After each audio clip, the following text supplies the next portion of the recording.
Hi, I'm Robin. And I'm Chris. Together we're the Gen X couple.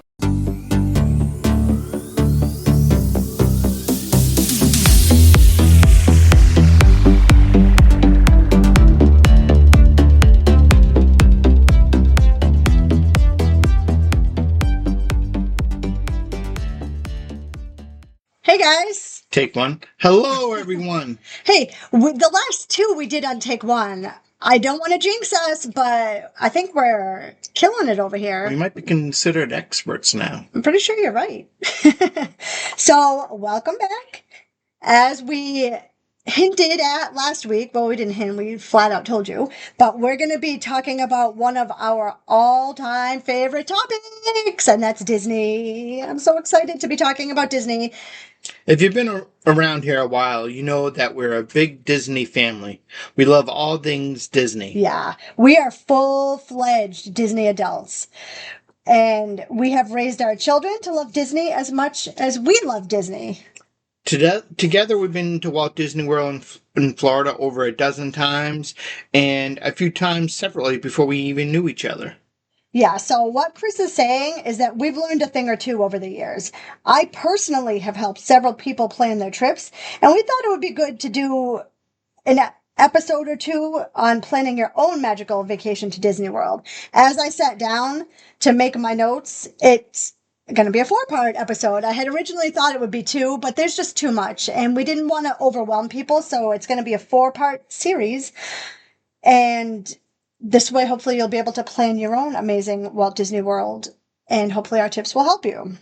Yes, Rob and I can talk about Disney all day, and sometimes we do. Yeah, he's not exaggerating. I could sit and talk about Disney all day, every day, but we mentioned this at the end of last week's episode. A couple of people have actually requested that we do these episodes.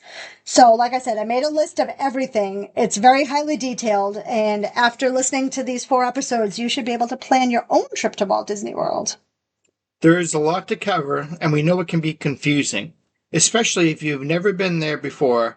So we want to break down everything for you all today.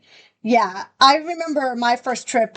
Well, actually, my first trip was with my aunt, uncle, and 2 cousins. And I had been one other time after that. But then I had gone, actually, Chris and I were first dating. I had gone with my friend Julie. And she showed me the ropes. Because otherwise, I don't even know. I would have been so overwhelmed. I wouldn't have known what to do. But she is a Disney person. She's been a ton of times. And she showed me the ropes. So we're going to cover everything from different modes of transportation on the Disney properties. We're going to talk about the hotels, the dining plan, you name it, and we're going to talk about it. So for everyone that's not familiar with Walt Disney World in Orlando, there are 4 theme parks: the Magic Kingdom, Epcot, Animal Kingdom, and Hollywood Studios. There's also 2 water parks in Disney Springs, which has everything from world-class restaurants to unique stores, live performances, and it makes the perfect place to explore outside the parks. If you've been dreaming of a magical trip but feel overwhelmed by all the details, don't worry, we got you covered. Hopefully after today, our must-know beginner tips will help make your Disney trip as smooth as possible. Did you say smooth? Smooth.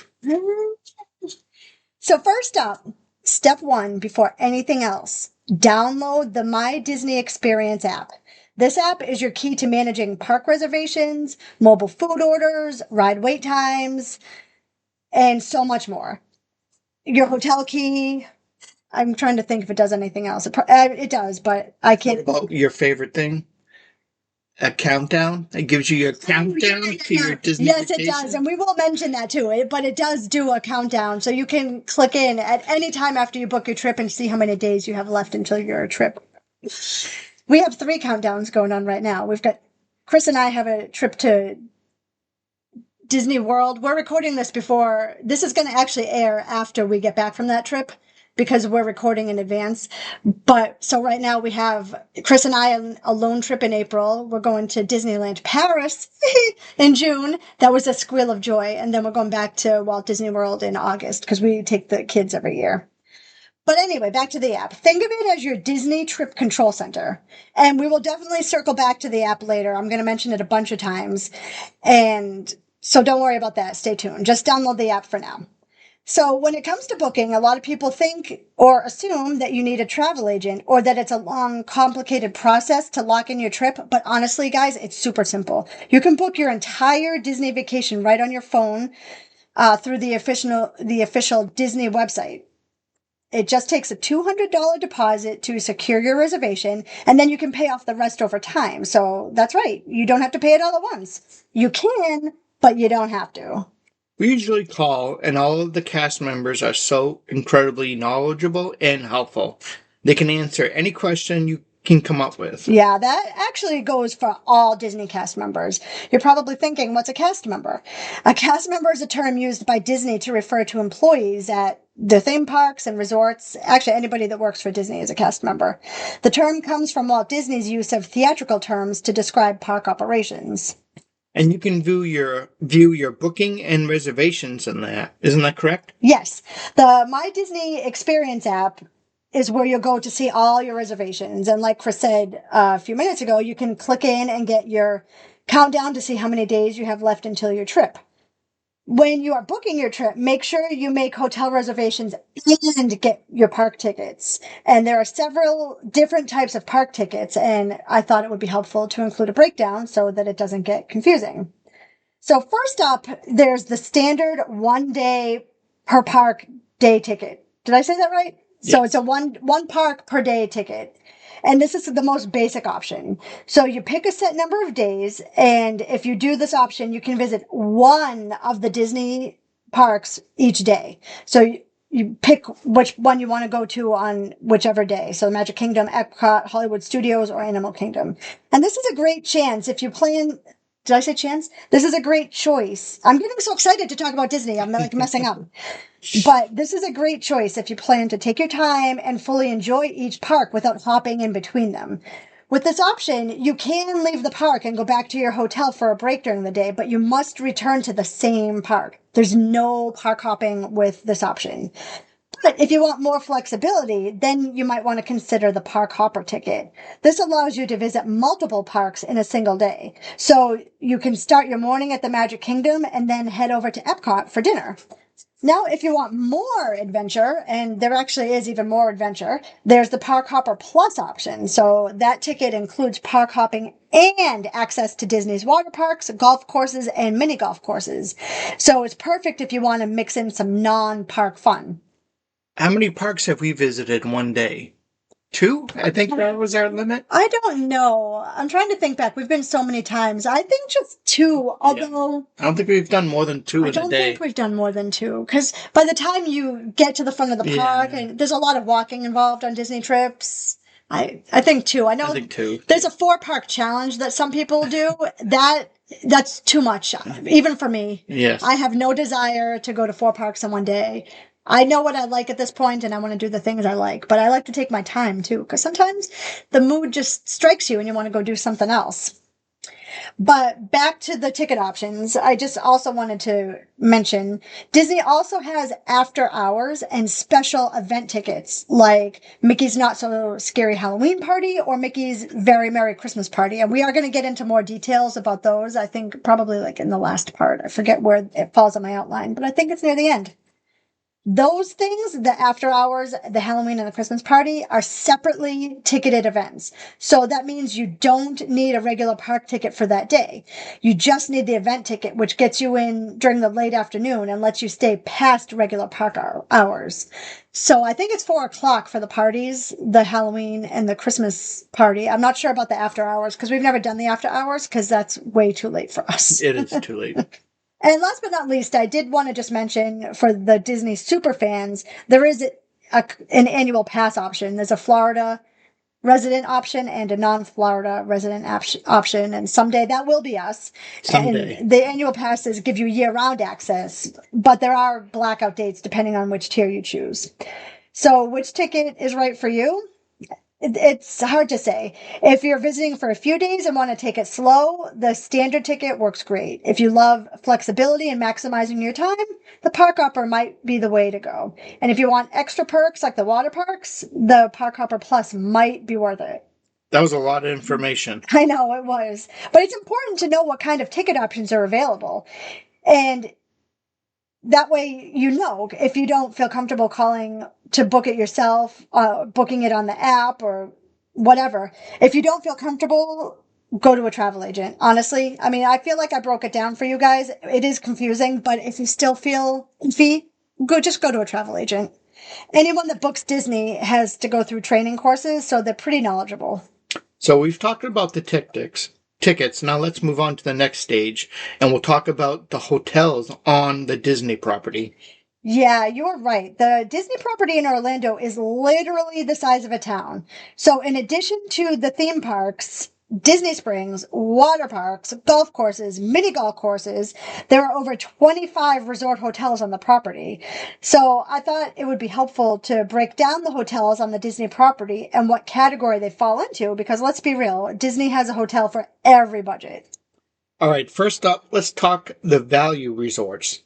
These are perfect for families who want to stay in the Disney bubble, but without breaking the bank. Exactly. They include all-star movies, all-star music, and all-star sports. These are fun, oversized themes and budget-friendly prices. Also, there's Pop Century, a blast from the past with decade-themed decor, and the art of animation. Themed suites that immerse you in Disney movies like Finding Nemo and The Lion King. Yeah, I've stayed at Pop Century before, and we've stayed at a couple of the All-Stars. If you're just planning on going to the hotel to sleep and you're going to be out at the parks all day, those are a great option for you guys. But next up, there are moderate resorts, and they're a step up in both theming and amenities. So there's Caribbean Beach. We've stayed at Caribbean Beach, 5 times? We love it there. That has tropical vibes and a Skyliner station. And don't worry, I'm going to explain what that is later. There's Coronado Springs, which has a mix of Spanish, Mexican, and Southwestern styles, plus the stunning Grand Destino Tower. I know I just stumbled over my words. There's Port Orleans. They have 2 sides, Riverside and French Quarter, which really is just a way to make it a bigger hotel. Think Southern Charm, Bayou Beauty, and yes, they have beignets. And then there's the cabins at Fort Wilderness, which is a rustic home away from home experience with lots of outdoor funs. The moderate resorts give you a mix of comfort and affordability, and most of them have table service restaurants. Now, if you want to go all out, Disney Deluxe Resorts are where it's at. You got the Grand Floridian, the Crown Jewel, right on top on the monorail loop. The Polynesian Village, a tropical paradise with Dole Whip and a killer view of the fireworks. Oh, I love me some Dole Whips. And the Contemporary, the one with the monorail inside the hotel. Very cool. Very cool. The Wilderness Lodge, a cozy Pacific Northwest escape. The Animal Kingdom Lodge. Imagine waking up to giraffes outside your window. Yep, that's a thing.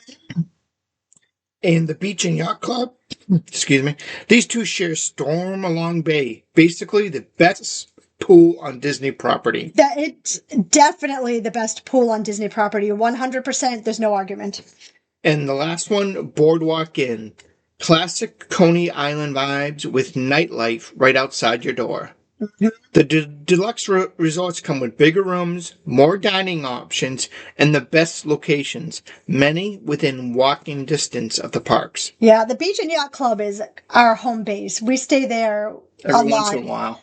Well, we love it. We love it. It's an excellent location. We're going to get into it, why we love staying there and why it's such a good location, but to circle back, Stormalong Bay at the Beach and Yacht Club, they have a mini lazy river. They've got water slides, a huge pool. It's phenomenal. That's why we started staying there, because we had walked over there one day for something. Oh, Beaches and Cream, I think, which is a restaurant. It's an amazing restaurant. And then we saw the pool and we were like, oh my God, this is where we need to stay. So we've stayed there several times and we love it over there. Anyway, let's move on because I don't want this to be 2 hours long. There are also several partner hotels located on the property. The Swan and Dolphin are technically Marriott hotels, so if you have points with them, you can use those there. Also, Shades of Green is a military hotel that active or retired military can make reservations at. And we are going to get into those a little bit later, especially Shades of Green. And while those hotels technically aren't Disney hotels, they are located on the property and do receive perks such as extra magic hours, which I will explain after. And actually, we may not get to that until this next part, but don't worry, we're going to talk about extra magic hours and rope dropping and all that stuff. And finally, there are deluxe villas, which are part of the Disney Vacation Club. That's kind of like a timeshare sort of thing. We don't participate in that, but I know a lot of people do. And those resorts offer suite style rooms with kitchens, which makes them great for longer stays. You'll find them at many deluxe resorts, including Bay Lake Tower, the Riviera Resort, and the Boulder Ridge and Copper Creek Villas at Wilderness Lodge. Now, each of these hotels have all kinds of activities that go on throughout the day as well. We will recommend that you look at the website for each hotel and make a choice that's right for you and your family. We stayed at several of the different resorts over the years, and most of them have fun activities like pool games that go on throughout the day and movies under the stars. You'll find something for everyone. For sure. Disney definitely goes out of their way to make sure that there's fun happening everywhere all the time. When the kids were little, we loved movies under the stars because it was a great way to wind down after a long day at the parks. So whether you're looking for budget-friendly, fun, moderate magic, or ultimate luxury, Disney's got a resort for you. So I think we've covered the Disney planning phase. Don't forget to book yourself a flight, though. If you book your trip yourself by calling Disney or through the app or on the website, you'll need to book your own flight. If you book through a travel agent, they can do it for you. Honestly, we book our own flights and it's super easy. We normally fly JetBlue and it's very easy to book with them online. It's all really what you're most comfortable with, to be honest.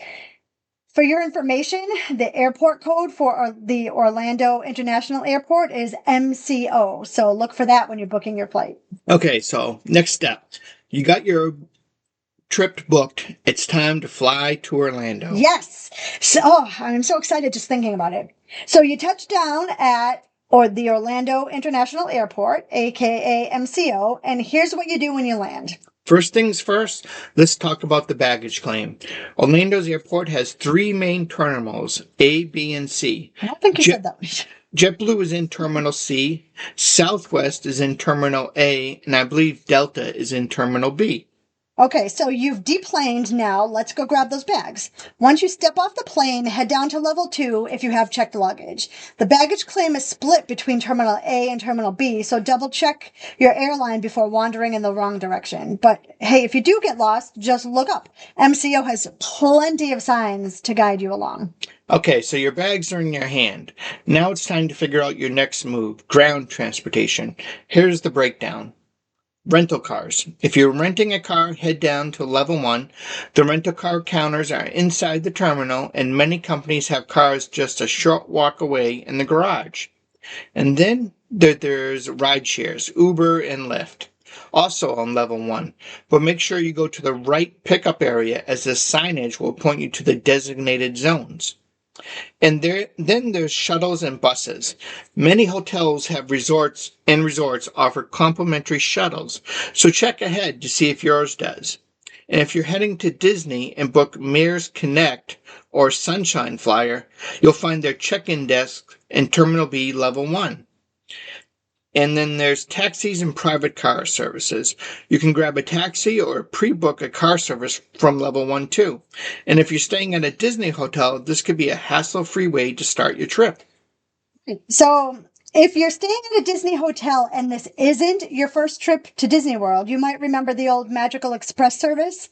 And I'm incredibly sad to say that that's now gone. But Mears Connect and Sunshine Flyer are great paid alternatives. Both of them offer comfortable buses that take you straight to the Disney resorts, and the prices are reasonable as well. We've taken Mears Connect several times, and they bring you right from the airport to your hotel. And I highly recommend booking them in advance. And as renting a car, we normally don't when we are staying on a Disney property because there's no need for it. Because Disney has so many transportation options, and there really isn't a need for a car if you're staying on property. Right. Because even if you're going off property for something, like say you have to run to Walmart, it's easy enough just to take an Uber or a Lyft. Last summer, we planned a day at Universal, and the four of us took a Lyft from Disney to Universal, and it was like less than $20 each way, including tip. Yeah, it's definitely all in what you're comfortable with. So, you're finally at your hotel, and now you're probably wondering how you get around to the Disney property. Well, we have a Disney transportation breakdown for you. Yes, this is detailed, so pay attention. There are several different modes of transportation that can get you anywhere on the Disney property. Exactly. If you're staying on property, you can get around for free by using one of the transportation services: the bus, the monorail, water transportation, which is ferry or boats, and the Skyliner. Yeah, so let's start with the Disney buses. I feel like that's the mode of transportation we take the most. Yes.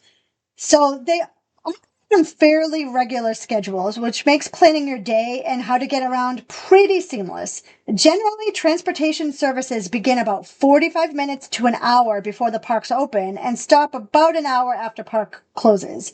Each Walt Disney World Resort hotel, as well as the Swan and Dolphin, offers complimentary bus service to and from the theme parks and Disney Springs. The one exception is Shades of Green, which is the military hotel we mentioned earlier.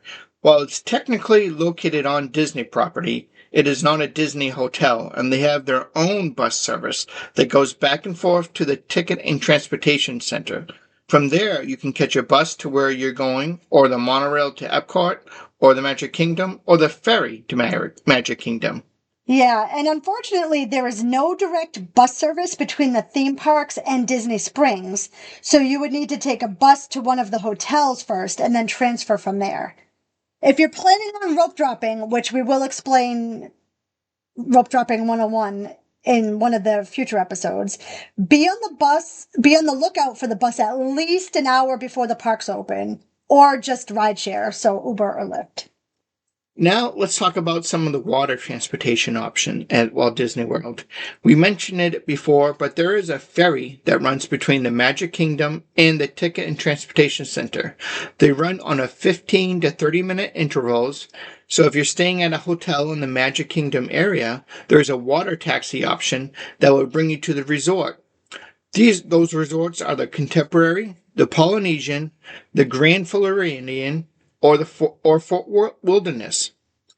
They're called friendship boats, and they run between Epcot and Hollywood Studios, which are very close together if you don't already know.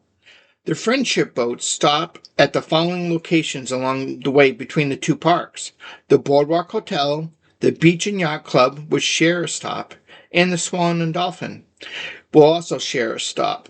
And if you're staying at any of these hotels I just mentioned, it's very easy to walk to Epcot or Hollywood Studios, and there's a nice walking path along a crescent lake if you're doing so. And there's also a boat that runs between Port Orleans, Saratoga Springs, and Old Key West, and that goes to Disney Springs and back. And most boats run about 15 to 30 minutes. Yeah, and then there's the newest mode of transportation at Disney, the Skyliner. The Skyliner connects Hollywood Studios and Epcot to select Disney resort hotels. If you're staying at Caribbean Beach, the Riviera Resort, Pop Century, or Art of Animation, the Skyliner is the only Disney transportation option offered for guests who want to go to Epcot or Hollywood Studios. Buses are only available if the Skyliner is not operating, which does happen sometimes, mostly in the summer due to bad weather. If you're staying at the Epcot Resort area, riding the Skyliner is a possibility in addition to walking or taking a friendship boat. You'll find the Skyliner at Epcot just outside the back of the park by the International Gateway, which is behind the France Pavilion. And I know we mentioned walking a few minutes ago for the Crescent Lake resorts, the Beach and Yacht Club, the Boardwalk, and the Swan and Dolphin. But if you're staying at the Contemporary, the Magic Kingdom is only about a 10-minute walk, and that may be faster than taking the monorail, which has several stops along the way. You can also walk from the Grand Floridian or the Polynesian, but that's a bit longer walk, and you may not want to start your day with many steps right off the bat. Yeah, actually, that's a good idea because you're going to be putting in probably 20 to 30,000 steps Yes. on a normal park day, so you might as well save those steps. So let's talk about the monorail. I am team monorail and will always ride when given the opportunity. I don't know why. It's an obsession of mine. I love the monorail. The express monorail goes directly between the park and the Ticket and Transportation Center, while the resort monorail also includes stops at the Contemporary, Polynesian, and Grand Floridian. The Epcot monorail transports guests directly from the Ticket and Transportation Center to Epcot. But remember that the Epcot monorail only goes back and forth between those two locations, so you'll need to transfer to the Express monorail if you want to head to the Magic Kingdom. I hope that wasn't too confusing. I swear, once you get there and you see it in action, it will all make sense. Yes. And finally, you can always call for a ride-sharing service like Uber or Lyft. They have designated pickup spots at each of the parks. They're clearly marked, but there are always cast members around that can point you in the right direction. But make a note, if you're at the Magic Kingdom, you would have to take the ferry or the monorail to the Ticket and Transportation Center to get your ride because there is not a pickup spot at the park itself unless you call for a minivan. I love minivans too. Minivans are owned and operated by Disney themselves and are driven by cast members. They're these cute little red, well, not little, they're regular size. It's a red minivan with white polka dots, just like Minnie's dress. And you can call for one through the Lyft app. They do cost a little more, but since they only operate on Disney property, the wait is potentially a little shorter, and each vehicle can accommodate up to 5 guests and has a complimentary car seat if needed. And of course, you could always rent your own car so you can be in control of your own transportation around Disney World. But there's overnight self-parking is free for any guests staying at one of the Disney hotels. And general parking at the theme park is also free for on-site hotel guests and annual pass holders. Yeah, if you're not staying on site, Chris and I would encourage you to weigh the costs of ride sharing services and parking fees at the parks against the cost of a rental car. The last time we rented a car and stayed off property was in 2023, and at the time it cost $25 a day to park, and I think it was $35 for oversized vehicles. So that adds up. I guess it would all come down to how many people you have in your party, how far you are staying, like how far away you are from the parks. But one thing to keep in mind is if you can walk to Disney Springs from a hotel you're staying at, you can hop on any of the resort buses there. Although you'll have to transfer buses if you're headed to any of the theme parks, but that could work for some of you guys. So that was a lot of information, and we should probably stop here for now. Yeah, I agree. That will give people a chance to digest the park ticket options, the hotel options, and all the different transportation options around Disney property. And while it may seem overwhelming, I swear once you're there, it will make so much sense. Agreed. It really does come all together once you're there and doing it. In the next part, we're going to talk about things like extra magic hours, rope dropping, and plus we'll get to restaurants and reservations, but I'm not sure if that's going to be the next part or the part after that. And when are we talking about food? That's going to be in the last part. So that's part 4. That's my favorite. I saved the best for last. We also should walk people through what one of the typical Disney World trips look like. What, for us? Yeah. Yeah, that's a good idea, actually. I don't know if I have that on my outline, but we should talk about that. So make sure you come back next week for part 2. And I really hope I didn't overwhelm you too much today, but it really is all important information and it will definitely help you have a smoother vacation when you do get to Walt Disney World. If anyone has any questions ever at any time, feel free to email me and I'll get back to you. You know where to find me, but in case you don't, I know I've said it 100,000 times, but I'm the Gen X Couple Podcast at gmail.com. I'm the one that usually checks the emails, so I will get back to you, I promise. And Robin could talk about Disney all day, every day. So don't be shy with any questions you may have. And thanks for tuning in. And until next time, see you later, alligator. In a wild crocodile.